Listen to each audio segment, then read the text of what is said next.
સ્થાનિક સ્વરાજની ચૂંટણીને હવે ગણતરીના દિવસો બાકી છે, ત્યારે આમ આદમી પાર્ટી ભાજપ પર સતત આક્ષેપો લગાવી રહી છે। આમ આદમી પાર્ટી કહે છે કે ભાજપ આપના ઉમેદવારોને ડરાવવાના, ધમકાવવાના, તેમના ફોર્મ પાછા ખેંચવાના પ્રયાસો કરી રહી છે। કેટલાક ઓડિયો પણ વાયરલ થયા છે, ત્યારે આજે ફરી એકવાર આમ આદમી પાર્ટીએ એક ઓડિયો ક્લિપ બહાર પાડી, જેમાં સાંભળવામાં આવી રહ્યું છે કે આપના ઉમેદવારને કોઈ વ્યક્તિ કહી રહ્યા છે કે તમે ફોર્મ પાછું ખેંચી લો, ચૂંટણી ન લડો।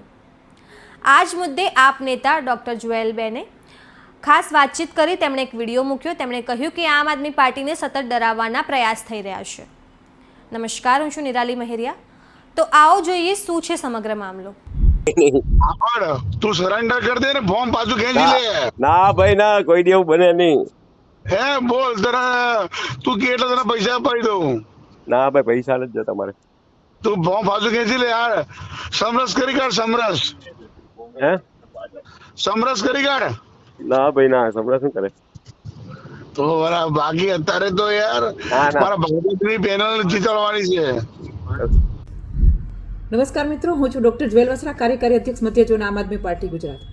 મિત્રો, સ્થાનિક સ્વરાજની ચૂંટણીની કાલે સ્ક્રુટની પતી ગઈ છે।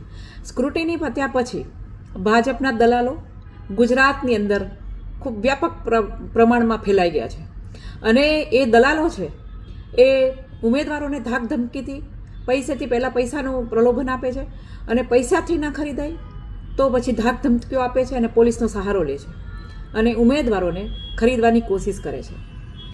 ઉમેદવારો એનો આજે આમ આદમી પાર્ટીના અમદાવાદના ઇન્ડિયા કોલોની વોર્ડ નંબર 22ના અમારા ભાવેશભાઈ કાકડિયાને ભાજપના ઉમેદવાર પંકજ પટેલે એમના દલાલ અર્પિત પટેલ દ્વારા ભાવેશ કાકડિયાને ફોન કરીને પૈસાની લાલચ આપે છે અને ખરીદવાની કોશિશ કરે છે।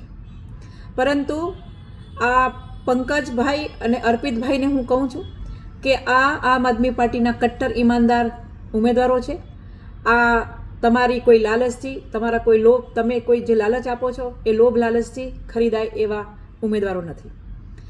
તો આ જે લોકશાહીનું પર્વ છે એને આપણે ધામધૂમથી ઉજવવાનું હોય છે, ના કે ગુંડાગીર્દી કરી અને ના કે ધમકીઓ આપીને આ પર્વને ઉજવવાનું હોય છે। એટલે મહેરબાની કરીને તમે આમ આદમી પાર્ટીના ઉમેદવારોને ખરીદવાની કોશિશ ન કરો।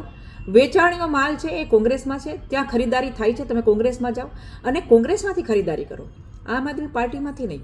આમ આદમી પાર્ટીનો એક પણ કેન્ડિડેટ છે, એક પણ ઉમેદવાર છે એ તમને ક્યારેય જવાબ નહીં આપે, કેમ કે એ અરવિંદ કેજરીવાલના કટ્ટર ઈમાનદાર ઉમેદવાર છે। એટલે ફરીથી કહું છું, લોકશાહીનું હનન ના કરો, લોકશાહીના પર્વને ધામધૂમથી ઉજવો। જય હિન્દ, જય ભારત, જય જય ગરવી ગુજરાત।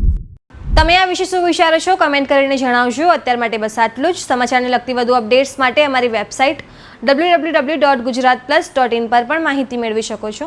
ધન્યવાદ।